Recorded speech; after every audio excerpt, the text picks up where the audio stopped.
Okie dokie.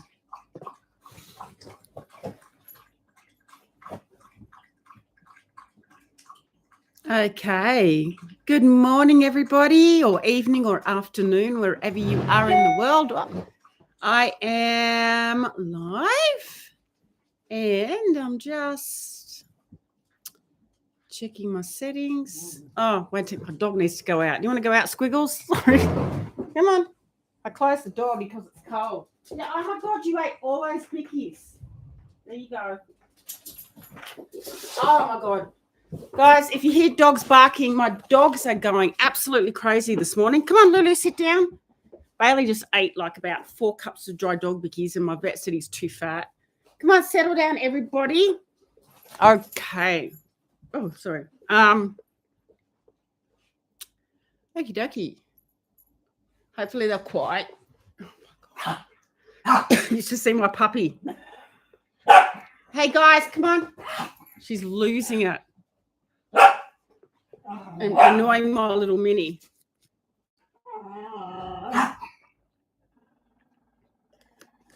Can we just like be quiet for a moment while I do my live? No. Lulu, leave her alone. Oh my gosh. Sorry guys, she's... Let me just control my dogs. Come on. That's it. Come on, I'm doing a live. Oh dear, what are we going to do? I'll just... No. No. I'll just go big. Guys, come on. No. No naughties. No. Now behave. Okay, I'm back. So this is our weekly Q&A, hopefully without dog noises. And I haven't got a question as such asked to me, but I want to have a topic I would like to talk about. Let me find it. Holy moly, Lulu! No. Good girl. I have a whippet. She's only 6 months old and she's annoying poor Minnie's about 16. Hey. She's so funny. She's so funny, but she's a bit loud.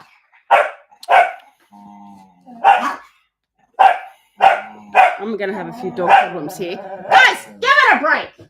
I sound like a cranky mum. No more. No. Come on.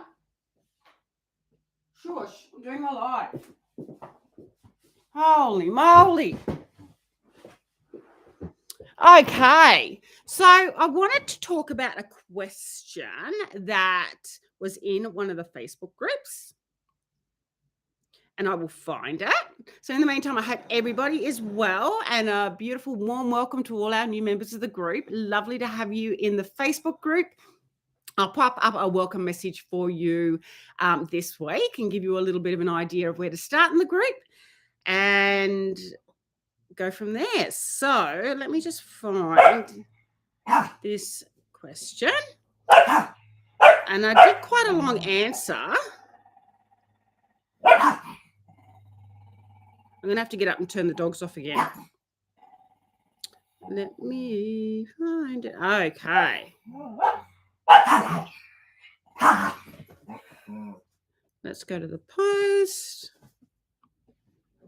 Now, this is, I hope, Ashlyn, you don't mind me using your question that you popped in the group. I actually have to go in and approve your membership into the group. So I will let you know when I've done that I also spoke about your problem in the live here this morning.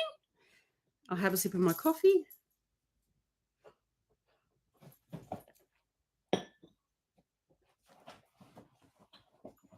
think they're quiet.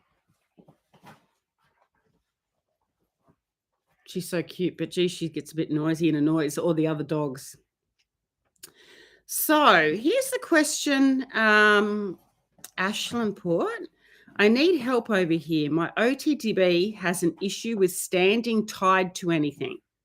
This problem started about 4 months ago out of the blue and I haven't been able to do anything with him because it has since turned into a safety issue for him and myself. He will stand for a solid 2 minutes, then he will rear, kick, and jump until he either breaks the rope, halter, or whatever he has been tied to. I've posted about this before in different groups, and people will just tell me to tie him to something he can't break, or a tire or something. I've tried it all. It just made him worse. I tied him to a tree with a halter and rope that he couldn't break and left him there for a few hours, as told to do by an uncountable amount of people.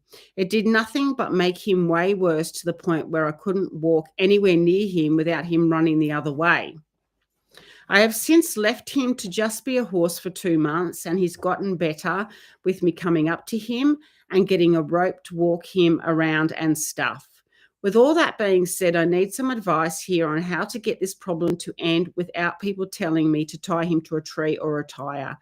Thanks in advance. Okay, so this is a really good question, and I did give quite an in-depth answer to Ashlyn in the group, but I wanted to talk about it in this live today because it's a very common problem with off-the-track thoroughbreds, and I want to talk about why some of the suggestions that Ashlyn was given with tying to a tire or a tree and that didn't work, and made him worse. So before I do that, I'm just going to go and put the coffee machine on for another coffee, because I'm a coffee head and you're a good girl. Nice to see you quiet.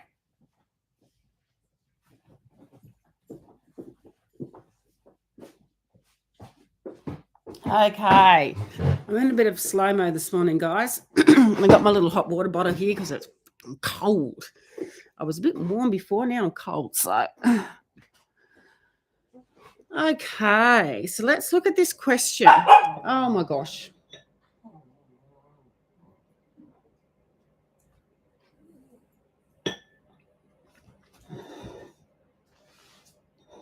Let me just get some notes here. So let's look at the problem with standing tied to anything. So a horse that pulls back. So what's happened is initially, generally off the track thoroughbreds, so thoroughbred racehorses aren't the best at being tied up. Quite often in racing, I've worked with thoroughbred racehorses for over 17 years in racing, and over 20 years also retraining off the track thoroughbreds. But they'll quite often pull back, get a fright and pull back either in the wash bay, in the stable, or at the tie-ups. You'll see horses pull back or break the tie-ups and that at the races. So they aren't taught to, so thoroughbred racehorses aren't taught to give to pressure very clearly, and they have a lot of conflicting information when it comes to pressure release. If anything, they adapt to pressure. They adapt to a lot of pressure, particularly bit pressure, and they're taught to lean into pressure. And it's more about managing thoroughbred racehorses. The training in racing isn't to have them lovely and light and responsive to the aids, bending and flexing both ways. It's to condition and get a horse very fit. So it's conditioning, fitness, and stamina for their performance. And the handling and that is managing they're on a very high concentrate, high energy feed. So it's more about management, not about clear training signals. So this is really important to know when we get an off the track thoroughbred, that we need to go through a retraining program to install and train the clear basic responses of stop and go and turn and yield.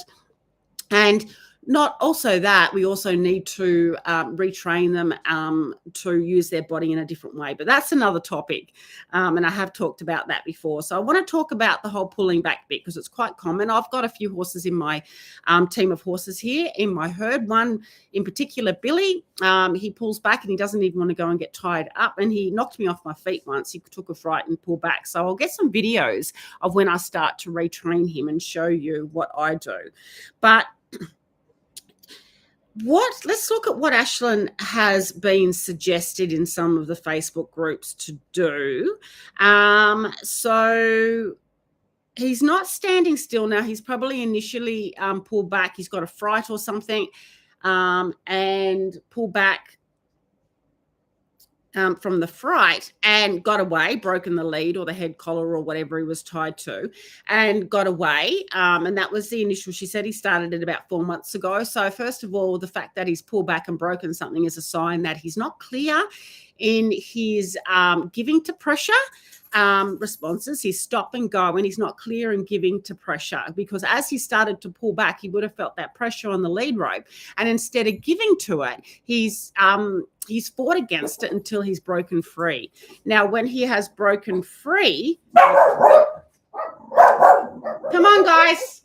When he has broken free, he has been rewarded by his behavior of pulling back. So him fighting against the pressure until it's given relief, okay, by allowing him to step backwards, okay, so he's stepping backwards, okay, away from the pressure, was reinforced by freedom. So horses learn very fast, and they learn by association. So doing a behavior has consequences of his behavior has consequences. So his consequences that if he pulls back and steps backwards away from pressure, the pressure goes. So that's reinforced his behavior to be able to practice it further, again. And he's obviously got worse by what Ashlyn has said here.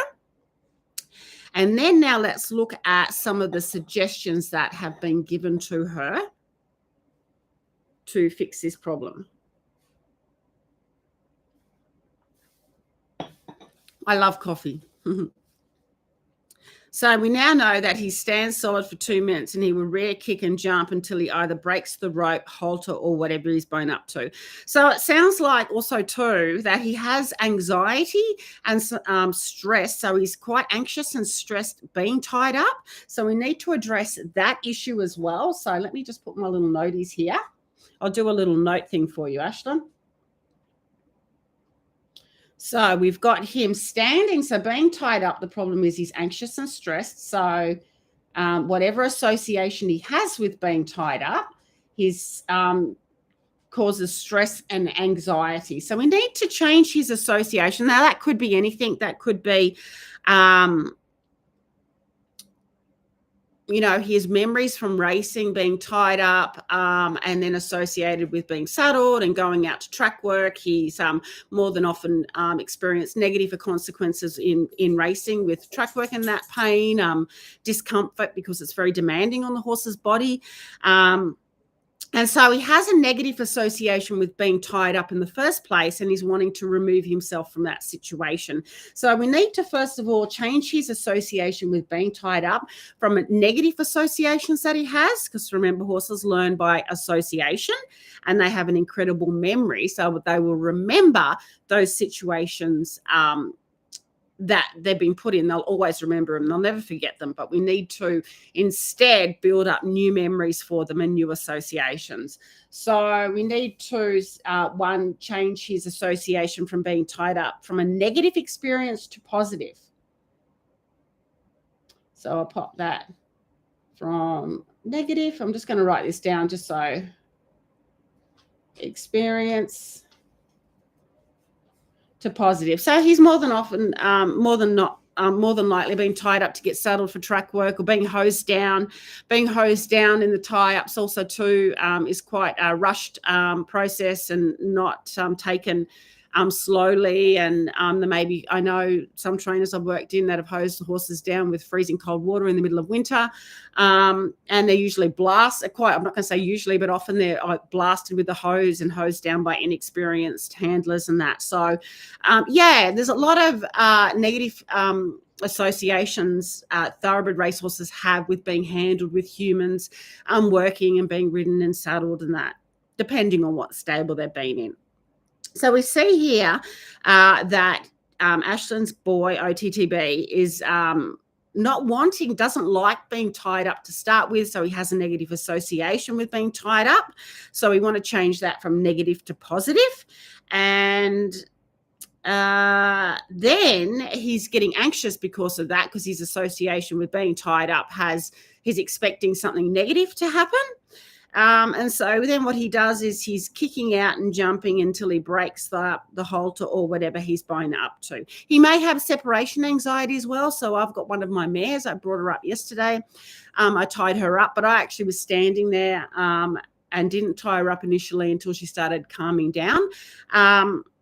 And then I gave her a feed where she's tied up, but she's broken back a few times, and she gets separation anxiety away from her horses. Not that they're too far away, but they're just down in the back paddock. So I need to do some work with her. But that's an example. So I'm aware that she has separation anxiety. I'm not going to bring her up and tie her up and just leave her there and let her display anxious behavior. I'm going to, so for example, what I did yesterday, as I brought her up, and it was just ridiculously windy yesterday. It was a terrible day. It was so bad. It was about 55, I don't know, felt like it was 155 bloody knots gale force winds. It was crazy and freezing cold, but I also have a container that wasn't there before when she saw it. It was windy. And I brought her up. I wouldn't normally have brought her up, but I brought her up to get a rug on her because it's cold and I've got 19 horses and I'm rugging them. So wanted to get a rug on her.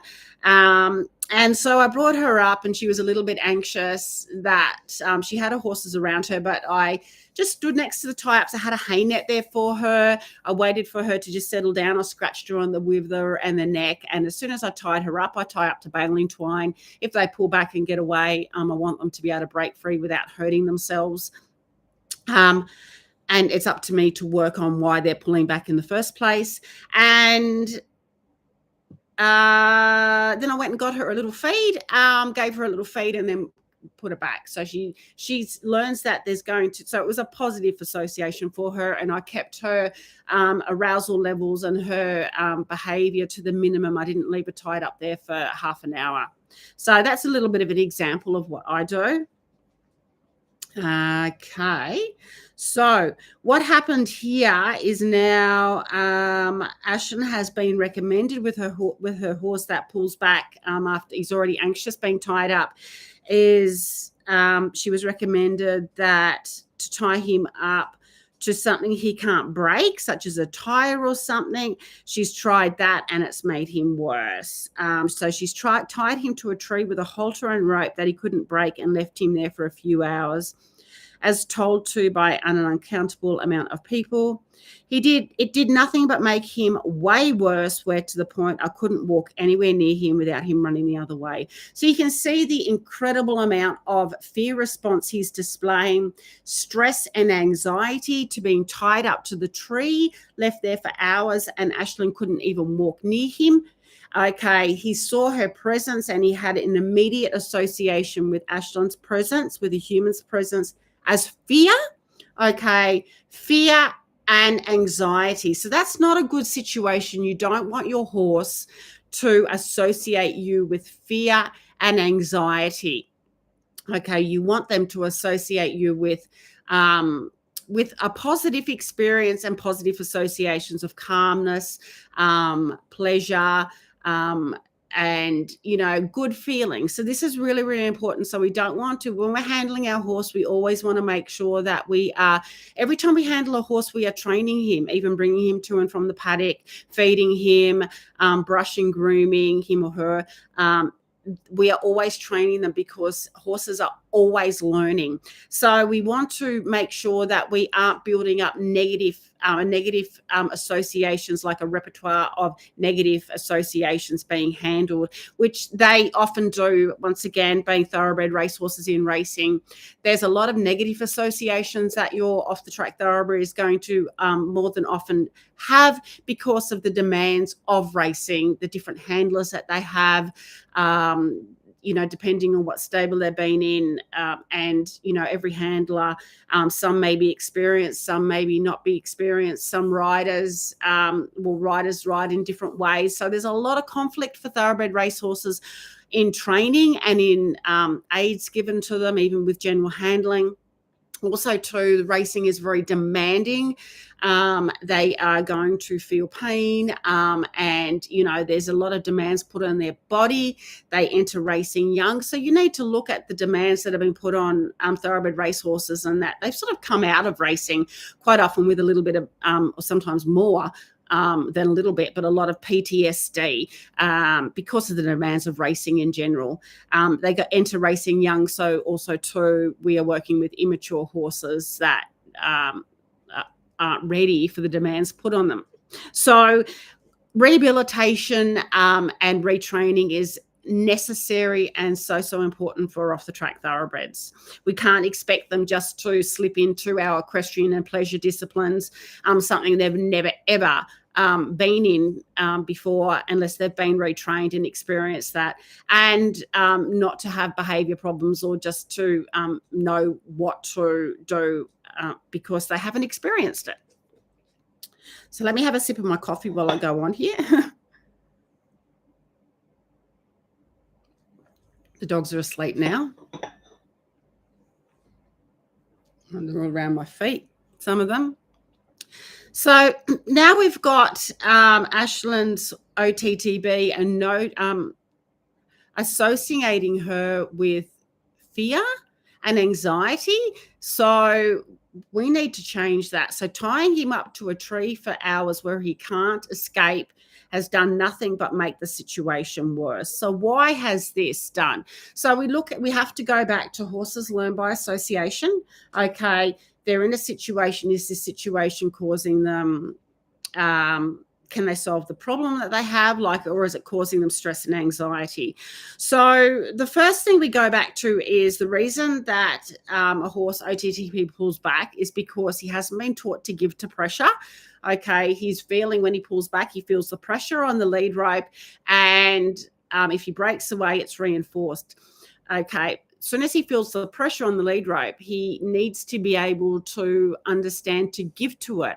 And as soon as he gives to it, it releases. Now, having them tied up to something fixed where they're fighting is not teaching him to give to pressure. Okay, it's teaching him that he can't escape the fearful and intense pressure that he is under. He cannot escape it. So if they're tied up to something and they're not taught to give to pressure immediately, but instead when they're feeling the pressure, they're continually fighting it, it's creating anxiety and stress in the horse. It's creating fear in the horse. So they're learning that they're in a fearful situation and they can't escape it. Okay, so their fear increases. They're fighting and fighting and fighting. So imagine that because horses are a prey animal, that they are being attacked by a predator, just say a lion or something, and the lion has pounced on them. The horse is going to fight and fight and fight to remove this pressure. And if they remove it, okay, by fighting, wonderful, they get away. If they don't, they'll continue to fight for their life. They'll fight for their life. But if they cannot get away, they end up giving up, okay, and succumbing to the fearful stimulus and dying. Okay, so that's basically, if we're tying, it's not different to tying them up to something where they're continually fighting it and they can't get away, so they eventually surrender. But they've already expressed an amazing, a massive amount of fear. Okay, high arousal levels, okay, from fighting the pressure of being tied up and not being able to get away, not being able to solve the pressure problem, okay. So horses need to be able to solve their problems. And eventually, if they're tied up to what they call, similar to what being tied up to a fixed object like a tree or a tire, they are going to give up, okay, but they only give up after immense amount of fighting and not having any other solution but to surrender. Now, when they do surrender, with all horses are different, okay, they've surrendered because they have gone into a form of what is called learned helplessness. Okay, so they cannot remove the pain. They cannot, no matter how hard they try, they cannot remove the pain. So when we work with horses, we do have to teach them to give to pressure, but we don't teach them to give to pressure to the experience that their arousal levels are so high that they are now creating, they're under a lot of fear and stress. We want to, when training horses, we want to keep their fear and their arousal levels as low as possible. So it's so important to not create fear, and to not create fear, pain, or negative associations. We want to keep their fearful and stress levels very, very low as possibly we can. Sometimes they are going to express some type of fear, but we want to avoid that. So can you see that tying them up to a fixed object is not avoiding that, but if anything, increasing their levels of fear and anxiety, and in the end they give up, but they give up because they've given in to the fearful stimulus, and experienced a lot of fear and anxiety to it. And this shows by then when Ashlyn tries to go and approach him, he's in such a level of fear and anxiety, and he has just one association with a human approaching him, and that is fear and terror. Okay, so this is not good for our relationship with horses. So we don't want to have our horses get to the state where they are that fearful and terrorized. So I hope this makes sense, and here's the situation why, tying up to what they call patience poles, where the horse cannot get away, and also too a what do they call patience poles, is when they're tied up to a pole but it moves, it swivels, so the horse can move around, and they're moving around and they're anxious and they're expressing their anxiety. So when horses are moving their feet and they can't get away, but they may be a bit like, weaving or going round and round in circles, we are allowing them to express their fear response, their flight response. So we don't want to do that. We want to nip it in the bud. As soon as a horse is explaining a fear response, the more the horse practices their fear response, okay, the more it's going to go into their memory, and the more they're going to practice it again. Anything that is continually practiced with a horse is going to repeat. So we don't want them to practice their fearful response, their flight response. We want to be able to nip it in the bud straight away, because they are going to learn and repeat what they continually practice. So the first step is to keep their fear response and their flight response to a minimum level in any type of horse training and horse handling. Okay, so we can see here tying up a horse to a fixed object and leaving him there is just allowing him to just be in terror and fear. It's like putting a child in a room and locking them away, and they're screaming and calling out for their mum. They're alone. They're sad. Imagine. Well, we know. If children have experienced that. I know that when I was a kid, I was locked in my bedroom. I can't remember, but I remember hiding under the bed in trauma. And your body holds the trauma. Okay, a child that is put in a fearful situation and left there to express that fear for hours is going to take that with them for life. Okay, with humans, we can go back and analyze it and look at, okay, I experienced that, but I was put in the room because my mother thought it was right at the time. I understand that it wasn't, a nasty thing, and I wasn't, left there for life. Okay.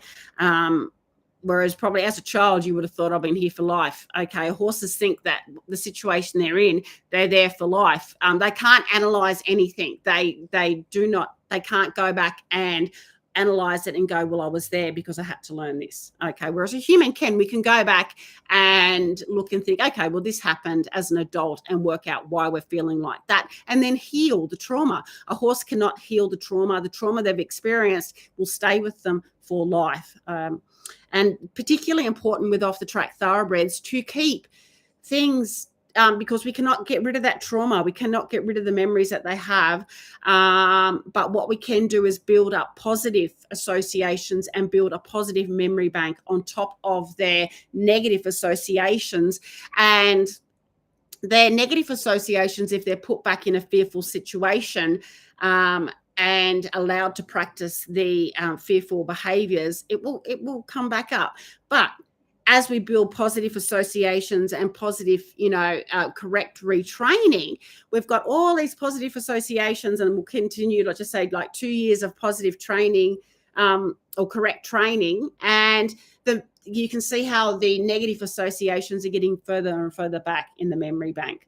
And they'll go right back until they aren't, retrieved, unless maybe, a similar situation would happen similar situations happen when horses are sold on, okay, and the new owner may, not be very good with handling horses and be unethical in some way, and then those memories will come back up. I hope that makes sense there. So we've got the fact that now Ashlyn's OTTB is in a very fearful state and fearful of her, and associating being tied up to just fear, anxiety, and a form of learned helplessness he has now. So I need to go back and now look at this OTTB as a rehabilitation case. Okay, we need to rehabilitate him. We understand that he is pulling back. Okay, he does not understand how to give to pressure, and tying up to a rope and fighting and then giving to pressure is not learning to give to pressure. It's surrendering to a very fearful response. And fears has been associated with it. Sorry, I got a hiccup there. He hasn't been taught to give to light pressure. Okay, so he's been taught to fight the pressure. And not only do we understand that he does not understand how to give to pressure, but he also has all these negative associations, one with being tied up, two with being handled by humans, and also the fear of being approached by Ashlyn, okay, in his fearful situation. So we need to go back and rehabilitate him. And so Ashlyn's done the great thing by deciding that what she's been doing hasn't been working, okay, and I've actually done this many years ago. We all learn by our mistakes. My OTTB here, Dragon, way back, because I've gone through all these things, okay, now I'll go back, and I had, way before I even worked in racing, I'll tell you this, he wasn't an off-the-track thoroughbred, actually. He was a thoroughbred cross warm blood, my big horse Toby, and he was ridden as a dressage and show jumping horse, but in a very fixed frame, forced outline with whipping and spurs and that. He was grinding his teeth. He was only young. He was only 4 when I got him, actually. I think he was bought as a 2-year-old, but he was very traumatized. He had a bridle lameness and everything. Now, when I got him, I had back then the natural horsemanshipy, so he was sort of switched off, but I rode him around. I was in Sydney at the time at Centennial Park. I rode him around the park on a loose rein, and that was really good. I wasn't into forcing an outline or anything. But I remember this was way back in the year 2000, way back 20-something years ago, and before I did equitation science or anything like that. And I remember feeding. We had 24-hour stabling down there. And I remember having him outside, and I was making the feeds. And I think he went to bite me. And back then we had some natural horsemanship person come in, teaching like the pen work and telling them to go around and then shaking the lead, asking them to back up. So you wiggle the rope. And if they don't, you wiggle it faster and faster and faster until they back up. Okay, so I did that with Toby. He went to bite me, and I just don't know. I got the rope and I wiggled it.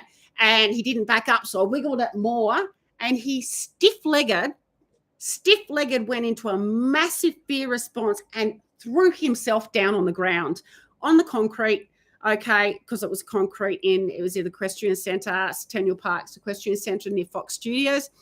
Stiff-legged threw himself down on the ground and just in fear, complete just utter fear. And I was, well, what you think, all I'm doing is, this whole, Pat Pirelli type of shaking the rope and natural horsemanshipy stuff. It's the problem with it is it's not giving very clear responses. And obviously it's creating, I've seen horses in fear with this rope shaking. But it is, so if they're not responding, you shake it louder and louder, but it's creating arousal and fear in the horse. And obviously Toby, who had already been quite traumatized, me not understanding all of this back then, found the pressure of it way too much and just went into just blind, threw himself down on the ground. And then I remember he tried to get up and he couldn't get up. He broke his hip. Okay, he broke his hip. I thought it was terrible. And I was, I was sort of novice back then and sort of, early adult riding club. I had one pony and had some riding lessons and was I working? Yeah, I was actually started working in the big horse hospital, but I was inexperienced back then and had no understanding of anything to do with how horses learn or that. But it was, I look back now and I just think, wow, and this horse was very traumatized. He wasn't a racehorse, but I remember watching him being ridden around in this horrible forced frame to the extent where he a big 17-hand chestnut and grinded his teeth nonstop. But anyway, God bless him, he survived. It was a big learning curve. Both my horses out there were a big learning curve for me.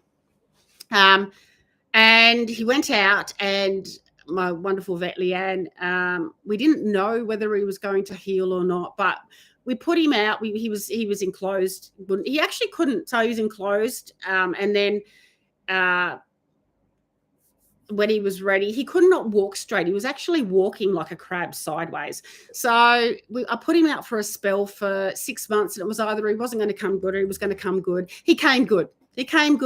Which was wonderful. But I'm just showing you, and I had him for like 18 years, both Moto and Toby, and big learning, lots of learning curves with both of them. But that was an example of, a horse being in so much fear that even when you shake the lead rope like that in your natural horsemanship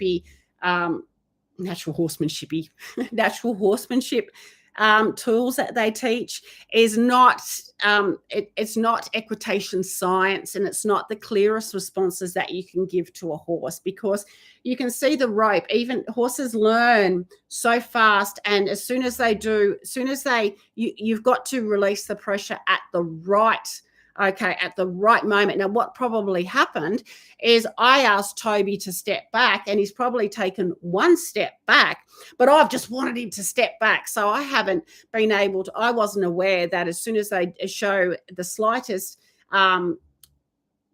right response, okay, you stop the pressure immediately, you remove the pressure. But I would have just kept shaking the lead rope until I've wanted him all the way back. I was basically punishing him. It was not that I saw it at the time, but he went to bite me, so I thought I'd make him step back, okay, which is not what you do, okay. But back then I didn't know any better.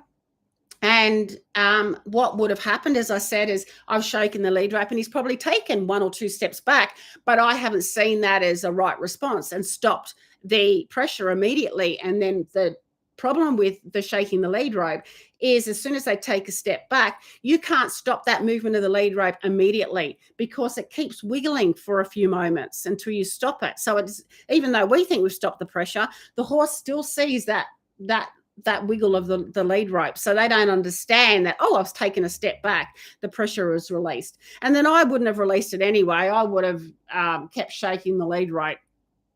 And he's just like, that's it, gone into complete blind fear because he hasn't been able to get away from the pressure. So I wanted to just say that example there. But I was going, before I got onto that, I was just going to say I was also struggling with one of my beautiful dragon that I still have. It's because Ashlyn's put her horse out for 2 months because she couldn't solve the problem. I was riding my dragon. This was back in trying to think, 2013 something.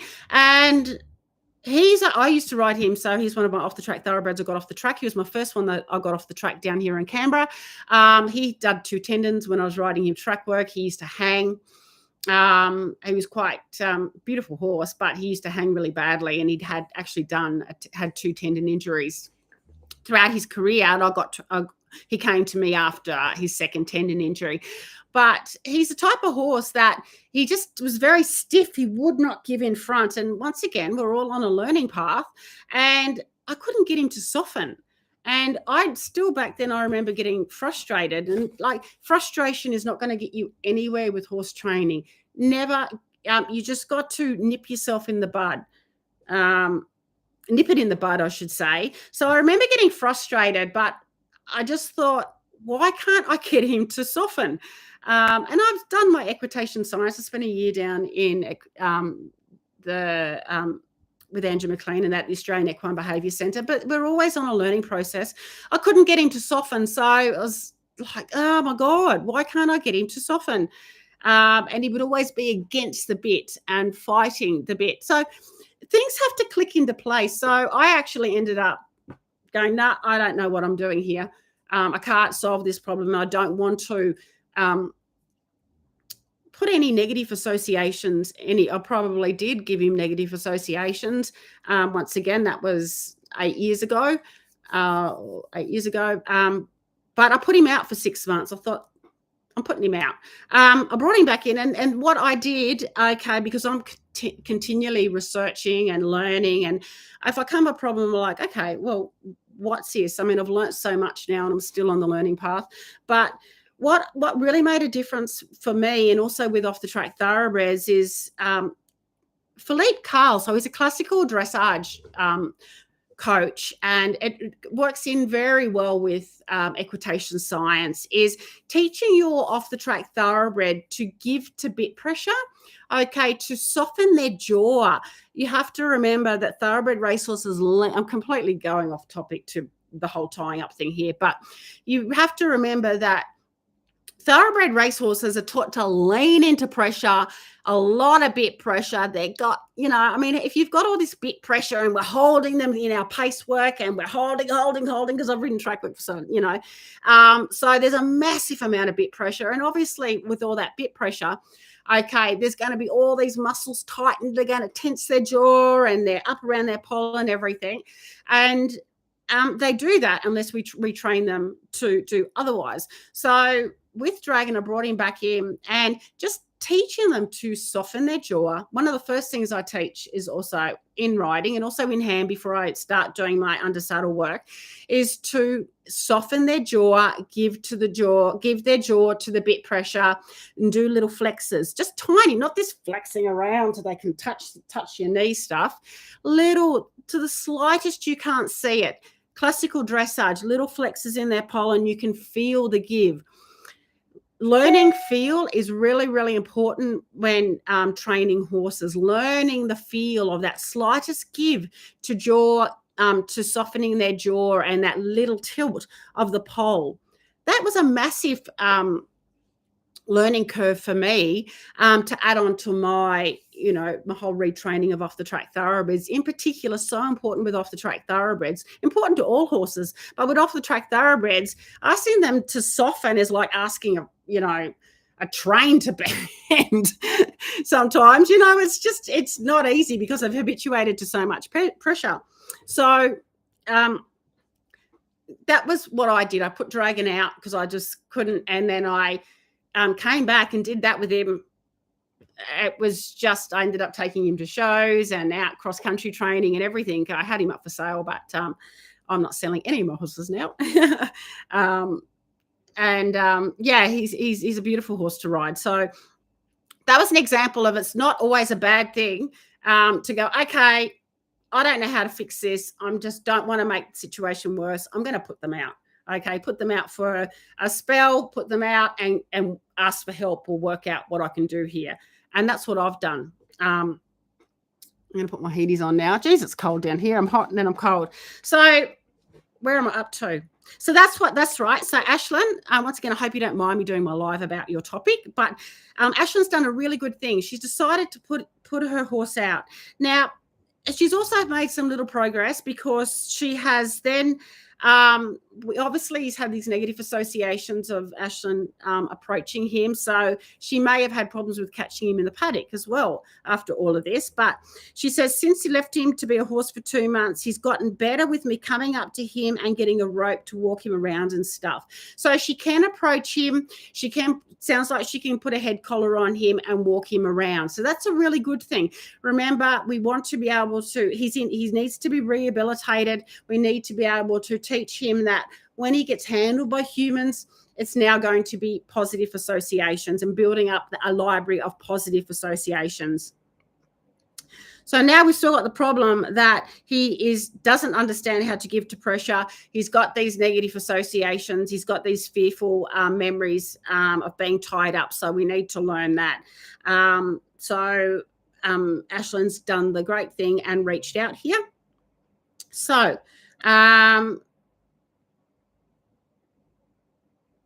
don't go back. So we've got these, tying him up to ties and all that. We know that doesn't work because of what I've explained. So what we do is, first of all, we need to, so this is what I would recommend with Ashlyn's problem now, is realize where you are, okay, that he's got high levels anxiety and fear with being tied up and probably with being handled. So baby steps. So when we get him, so you can already approach him, learn, we want to be able to keep his fear responses low, okay, and instigate calm responses. So when you're handling him, every time you handle him, you want to be able to think he associates you with a positive experience and not a fearful experience. So learning the wither scratching, finding his scratchy spot when you see him, get in front of the wither. Okay, see if you can install or instigate him doing the little mouth thing so that he can associate you with a nice wither scratch. This wither scratching has been shown to lower their heart rate. And start to teach him to associate you with good things. I'm not big on food and treats because horses can be very food motivated, and then they can also anticipate the food and look for the food, which is also increasing their arousal levels. I like the tactile response more so. I also noticed too that when you start, and I did it with one of my traumatized horses here. He was rescued from the slaughterhouse. He's an off the track thoroughbred. I started using food with him because I couldn't catch him, but then I noticed that when he realized I didn't always have food, or when I even got the food, he'd just walk away. So I just didn't, food's not a bad thing, but I like to teach more the tactile approach, and then have the food when they're in a tie-up situation. So I always have a slow feeder hay net at their tie-up when I'm grooming, saddling, or if they're tying up, I always have lovely lucerne, or if you're overseas, what they call alfalfa over there. Always have a slow feeder hay net for them, or a hay net where when they're tied up, they've got their hay net there to eat. For numerous reasons, it's also good before you exercise horses to have them on a full stomach of fibrous hay, particularly lucerne, to protect their stomach from ulcers. So teach him, be calm around him, allow your movements to be nice and slow, find things that he is enjoying. I wouldn't tie him up just yet. I would bring him up, walk him around, bring him up to where you normally tie up, or even a new tie-up area, but just stand there and have hay there for him to nibble at. So don't tie him up, but just stand him there. You can give him his feed there, but make it a pleasurable experience for him, okay, with his head collar and lead rope on, but without tying up. Just stand there. Let the lead rope just go to the ground unless he runs away. But without him tripping over it or anything. But just bring him in the vicinity of where you would normally tie him up or pick up a tie-up area and just handhold him, do his wither scratching, grooming, things like that. I wouldn't be riding him or doing anything like that. I don't know where you're up to with the retraining process, but I would be going right back to basics. Now, also with this, we know that he doesn't understand how to give to pressure. So let's go and the whole reason horses pull back because they haven't taught to give to pressure. Once again, tying them up till they fight and then give is not the correct way to teach them to give to pressure, because they're fighting the heavy pressure, okay, and either being rewarded by breaking free or eventually surrendering. So the way to teach to give to pressure is in hand, teaching a stop and go and being able to reward them at the slightest response they give to giving to pressure. So once again, with my Toby, I didn't reward him, okay, to the slightest give that he would have given me. I was asking him to step back then. I think I need to go and make another coffee. So I've got videos on YouTube with Tommy that I'm teaching to give to pressure. But what you do is in hand with a lead rope. Off the track thoroughbreds are usually going to be very heavy. Okay, so you stand in front. I think I'm going to do one of these videos. I think I'll do a YouTube video of this week. I've just been struggling with my videos at the moment. Sorry, guys. I've got so many to get out. Been a few things happening. But stand in front. Now, you want to ask, now, if this is what we do with weanlings, teaching weanlings to lead forward. And it's good with off the track thoroughbreds. If they don't take a step forward, ask them to step forward on an angle. Now, I do this with off the track thoroughbreds. So you stand in front of them, okay, and to the side, just in case they strike out or something. I've had that. And you want to elicit a forward response. Now, you're going to ask for a forward. So you ask with the lead rein pressure forward. They're more than often not going to step forward. Light response first. They're not going to step forward. Heavier response. As soon as they take one little step forward, you release the pressure straight away. Okay. And because you're in hand, okay, you're holding the lead rein, you have the lead rein about 15 centimeters underneath their head collar on the lead rope. So you can see we've got a shorter hold. It's not all loose. Okay, you can release the pressure immediately, because you have to realize that horses are aware of the release of pressure immediately. If you don't release the pressure until 5 seconds later, they won't understand. Okay, you need to. Horses learn that, but you've got that 3 second window of being able to release the pressure for the horse to associate, oh, I took the step forward and the pressure went. If he takes a step forward and the pressure doesn't go for 6, 7 seconds afterwards, he's not going to be able to associate that. Horses need the release of pressure to happen immediately. They learn by association in a small window frame of time. They cannot learn by, the pressure going 5, 6, 8, 7, 8 seconds later. You've only got a small window of time to release that pressure. I've got a hiccup.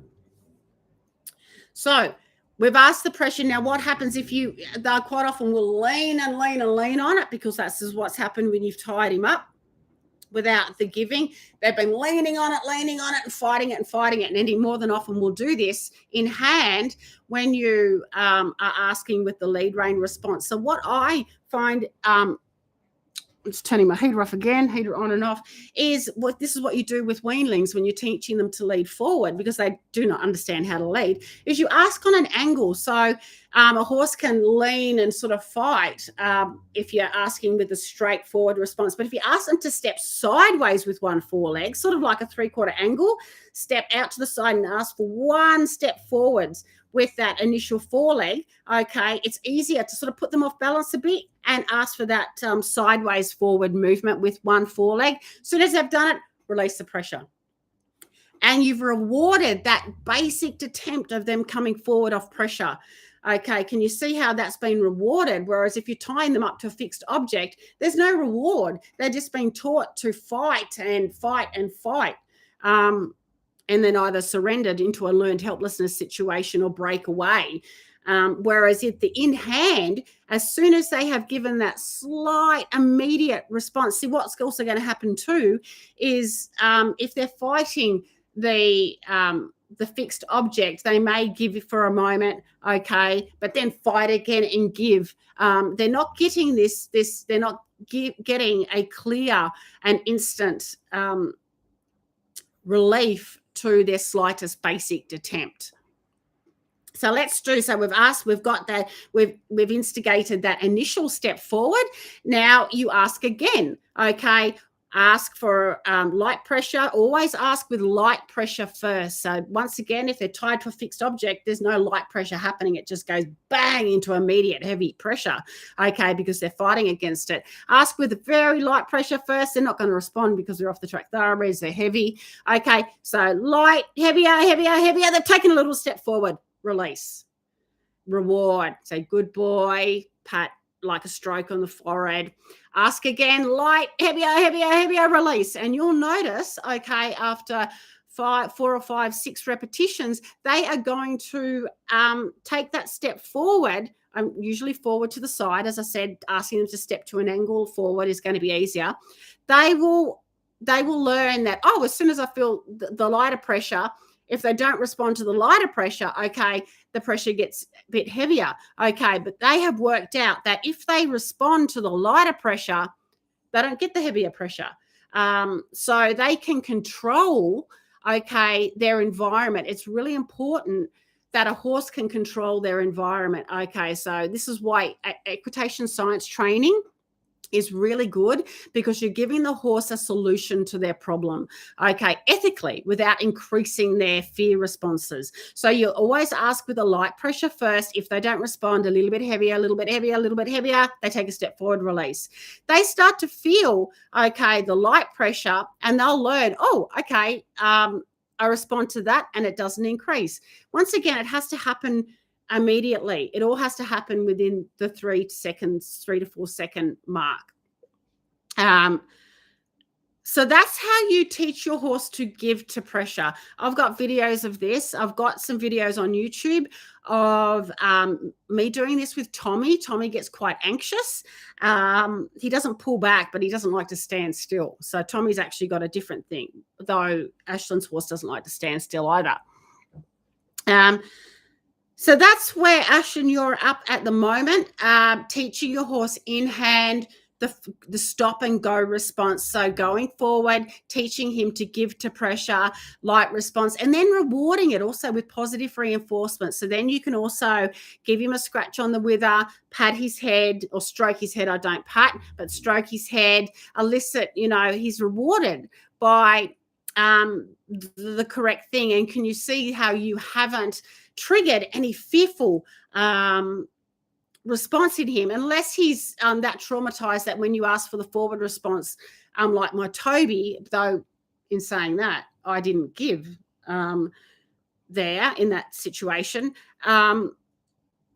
But you can still, if you're experienced, as soon as they give that slightest attempt, you release, okay, and you reward with good boy and a stroke on the face. Ask again. So you can see you're also asking with minimal pressure to start with, giving the horse the opportunity to respond to the minimal pressure, and then giving them the association that when they respond to that minimal pressure, they get rewarded, okay, by the release of the pressure, and they get a pat or a stroke on the head and good boy or good girl. So that's where you're up to, okay, teaching the basic responses. And this is where going to some of my videos on YouTube and keeping in the loop, because I've got a lot more training coming up in the near future. And rehabilitating his association with being tied up. I wouldn't tie him up yet, but being, in the vicinity of the tie up and having a nice hay net, and also teaching him head down's a nice thing to learn to teach as well, and important. I've got videos on that on YouTube.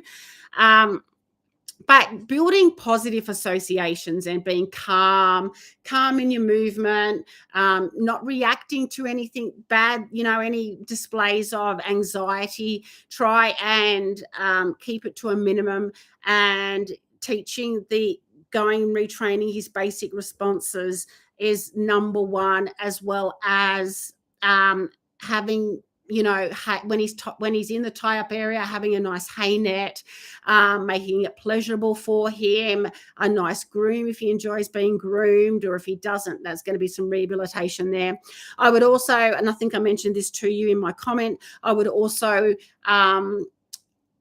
look at having him scoped for gastric ulcers, because he's highly likely going to have gastric ulcers, and addressing that. Looking at your diet, I don't know what you're feeding him, but looking at his feeding, making sure that he's not being fed any grain or any grain byproducts, including any wheat byproducts as meal run, and making sure that he's on some really low starch, low sugar, a high fibrous, grain-free diet.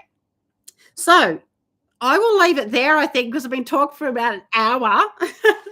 And I will go in and approve. I know Ashlyn's not even in the group yet, because I've got a few to approve in the group. But, yeah, look, I hope that helps. I am really passionate about the welfare of off-the-track thoroughbreds, but I'm really passionate about getting ethical retraining out there and ethical training. Horses go through so much, and unless we are taught that there's a better way to train our horses, we don't know any better. And I didn't know any better way back, you know, when I had my Moto and Toby, and I had Moto and Toby for 18 years.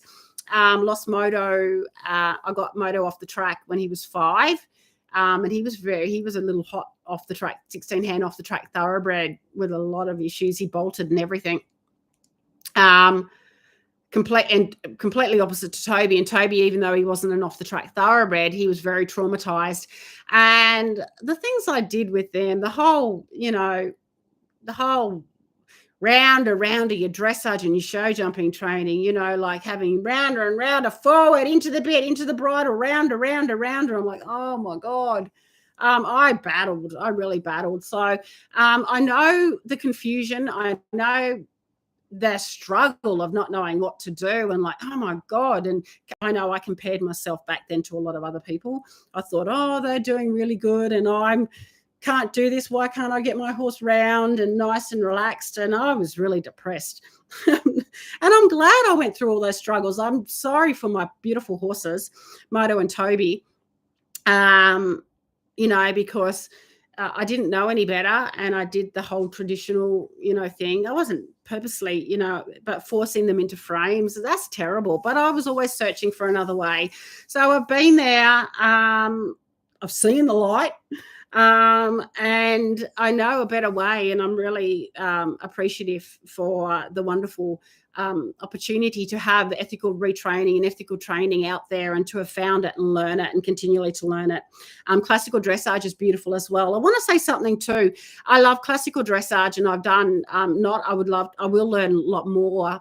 Patrick King, Philippe Carl, and there's straightness training and things like that. I remember being in the straightness training group, and I saw some people struggling with you know, asking their horse to bend and flex and all of that. And that's sort of, this is where the whole, and particularly with off the track thoroughbreds, they're habituated to so much pressure. They don't even know the basic responses of giving lightly to pressure.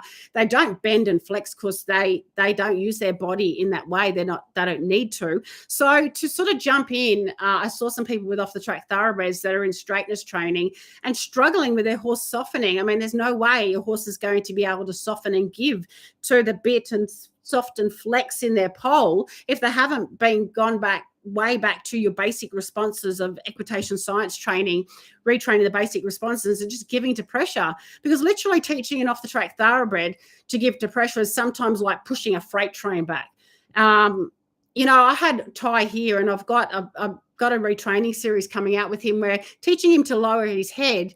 I think I spoke about this in the last live. I could literally, and I didn't, but I could literally have swung off his lead rope underneath and he braced against it. I mean, how are you going to do classical dressage and ask them to give and soften if you've got an off-the-track thoroughbred that hasn't even been taught to give to pressure?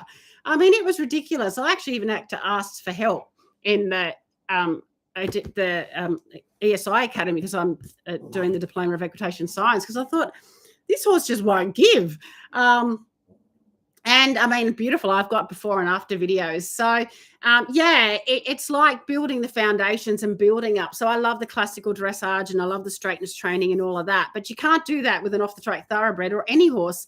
But off-the-track thoroughbreds are like trying to teach move a freight train to give to pressure sometimes. And we have to teach it right. So it's not an easy task taking on an off-the-track thoroughbred. Sometimes it can be. Sometimes they can be, really good. Some can be more difficult because of the issues that they've gone through. So good on you for taking on an off-the-track thoroughbred and rehoming these beautiful, beautiful animals. And they are so well worth putting the work that you put into them. And it's a wonderful learning curve for our growth as well as helping off-the-track thoroughbreds. So anyway, Ashlyn, I'm going to link you in this. Oh, hello. I've got, hi, Cicera. Hope I have your name right. Wait a sec. I have a question. I have an Ottb and he is an amazing learner. He is doing very well in his dressage and jumping training, but there's one thing I struggle with. I can't keep up with his canter. He just goes so hard once I give him the cue. How can I make sure that he goes slower in the canter? Yeah, okay, wonderful. Okay, so can you tell me, Cicera, is that Cicera? Sorry if I'm pronouncing your name wrong. How long has he been off the track for? And yeah, how long have you had him for off the track? And that would be first of all, because his canter, oh, beautiful. Cool. So if you can't keep up, so you can't keep with his canter. So canter takes a lot of balance and strength. Okay, so with thoroughbred racehorse, so if you can let me know how long he's been off the track for. So with off-the-track thoroughbreds, they work, so thoroughbred racehorses work in a completely different way. So they work, they're trained to gallop, they're trained for speed, and they're trained for endurance. So they work more on the forehand, and they work, but predominantly working on the forehand up into the bridle. Their big, powerful shoulders are pulling themselves along, and their underneath comes forward, and they're bringing their hind end underneath, propelling themselves forward, and then pulling themselves along by their strong foreshoulders. They're going straight, they're going around large curves, but they're not bending and flexing like we need in your dressage and show jumping. He's 6-year-old. He's a week off the track when I got him. He is with me since last October. Okay, so that's not actually that long. So I'm not surprised that you're struggling with his canter, because it's not enough time to get him to strengthen. So the first thing is you'll see, look at how he's worked. Okay, so he's been working by pushing his hind end underneath him, propelling those big, strong hindquarters forward underneath him, grabbing through his shoulders and then pulling forward and then bringing his hind end underneath him. So they're working their body in a gallop in a more horizontal position, okay? And then so he's completely muscled up in a different way. He doesn't need self-carriage. If anything, he's taught to lean into the bit in galloping and in our pace work and that. With the canter, so you're looking at, so when we get them off the track in jumping and dressage and that, we need to teach self-carriage. Now, self-carriage is not leaning into the bridle. It's not leaning, it's maintaining their equilibrium, but they need to be taught to lift their weight off their forehand and onto their hindquarters. Now, this actually starts off in walk first, then trot, and then when you have lovely, sorry, I'm just going to put my little heaties on here. Then when you feel like you have really nice self-carriage in the trot, okay, and you can bend and flex and lengthen the trot and lengthen the trot and slow the trot where he's got, he's starting to build a really nice top line, and you can feel that he's in self-carriage and he's not struggling in his trot. He can really propel his hind legs underneath him, and you can start to feel his forehand lift up. Okay, then you go into canter. So your boy would be, he would be rushing in his canter because he hasn't got the strength, okay, and the balance to maintain his canter. He and this is, I'll give you an example. I've got some really good training to coming up. I've recently had a horse, an off the track thoroughbred, got home after he was with me for 8 months in retraining, and he had quite an in-depth race career, but I literally did not canter him. Oh my God, I probably didn't canter him properly until 6 months.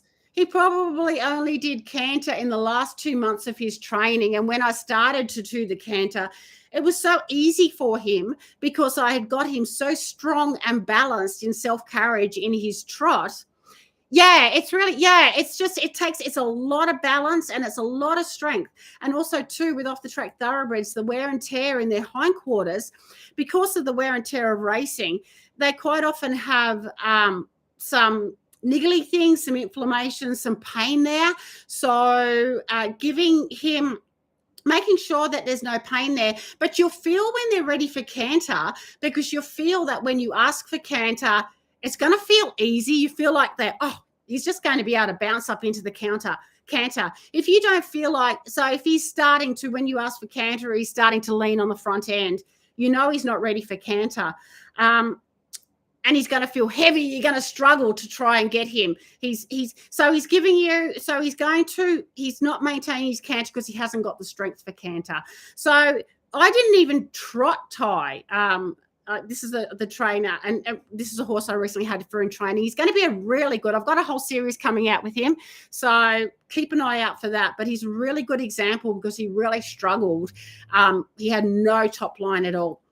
So I actually didn't even trot him till I could feel I could get him in his walk. And it's amazing how strong that you can get their horses in the walk, having them active in the walk, stepping underneath them, then slowing them down. So get your walk going first, getting them stepping underneath with their hind end, teaching them to be able to bend, like step out with their shoulders. And then it's like once you feel like you've got him nice and active in the walk, okay, you'll feel like he's ready to go into trot. Okay, and then you'll feel like that it's going to be hard work for him to be active. You want to feel like that hind end is stepping up underneath them. You feel like those hind legs are stepping up underneath them, okay, pushing all the energy over their back into the bridle, okay, and then if he goes to lean on the bridle, you've already taught him to give to pressure, which is what I've been talking about in this live, going right back to your basics. Give to pressure and go, no, don't lean onto the bridle. I don't want you to lean. I want you to use that hind end. Now, it's like us being their personal trainer. You have to be aware that it's very hard for them to strength. It's like us going to the gym and doing squats. And we're doing the same thing when we're teaching our horse to be in self-carriage and to start to strengthen that hind end that they didn't need to use in this way in racing. And it's going to take time, and it's going to start by getting them to be in self-carriage and stepping their hind end up underneath them in the walk first. Then when you've got them nice and active and forward in the walk, you'll feel like, oh, when I go into trot, okay, now I've got to ask him to be nice and active forward, and get a good feel to feeling those hind ends.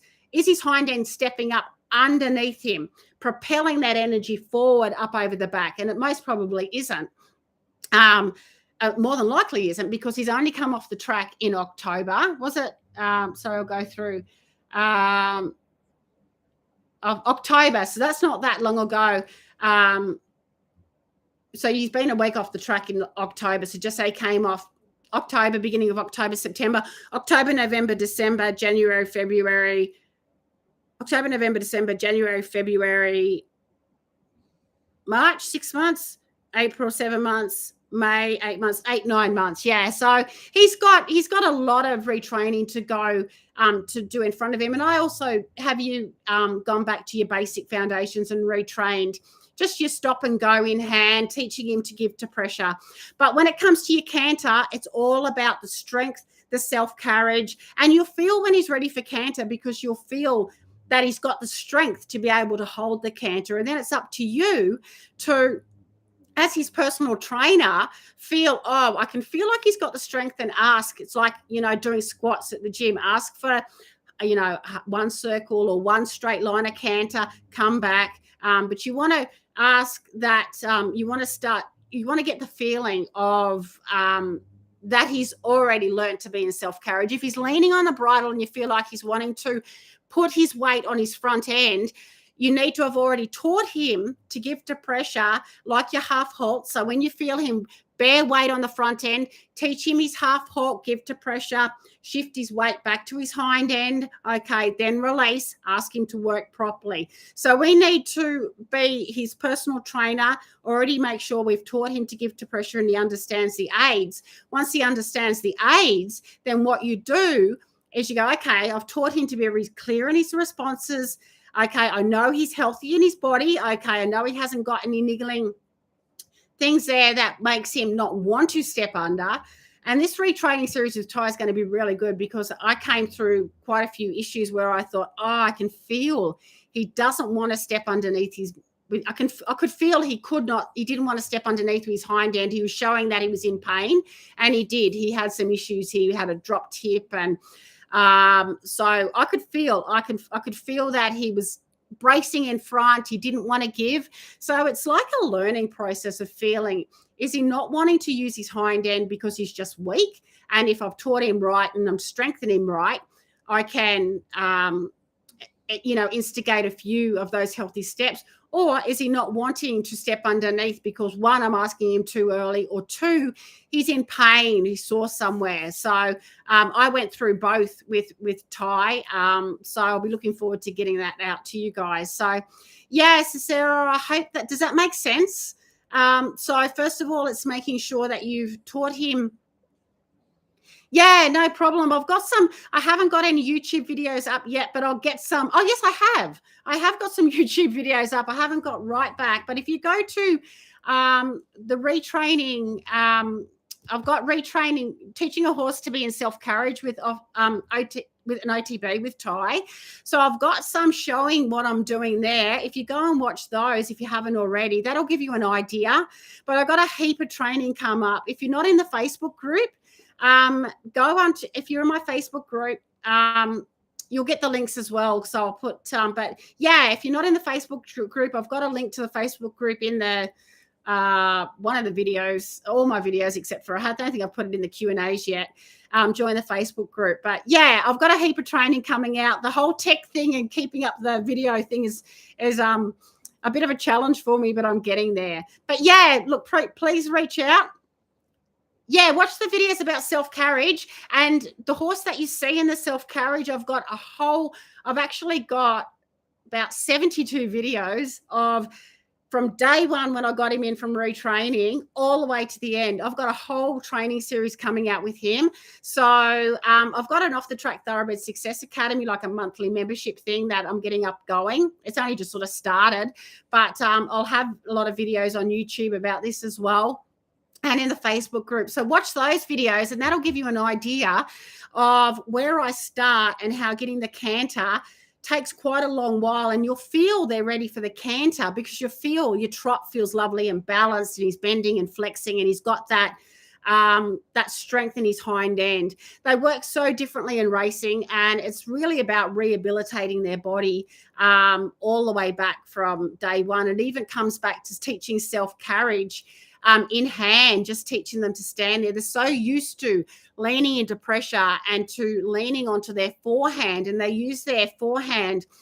They use it to help balance themselves. So it's new to them to be able to, they aren't in self-carriage, and they don't weight bear on their hind end like we want them to do in your dressage and jumping. So we need to go back and recondition their body and rehabilitate their body to use their body in a completely different way. And like us, it takes, if we're strengthening our body to go from just say swimming to running, it's going to take time, and we're completely changing the muscle structure, shape, and everything. So yeah, go back and watch those, and reach out anytime. So Sarah, I do a live every Monday on YouTube, and I'm going to try and link it to the Facebook group as well. But yeah, anyway, let me know how you go with that. I'll be keen to hear. So I might leave this live here because I've run out of coffee as well. Cool. Okay. Thanks for popping on, so Sarah. Let me know how you go. And I'm looking forward to seeing you again. And I'll have a replay with this. I'll have a replay up of the live in the Facebook group and on YouTube. And I will see you in next week's live, as well as in the Facebook group and everywhere else. Have a lovely week wherever you are in the world, and see you soon. Bye.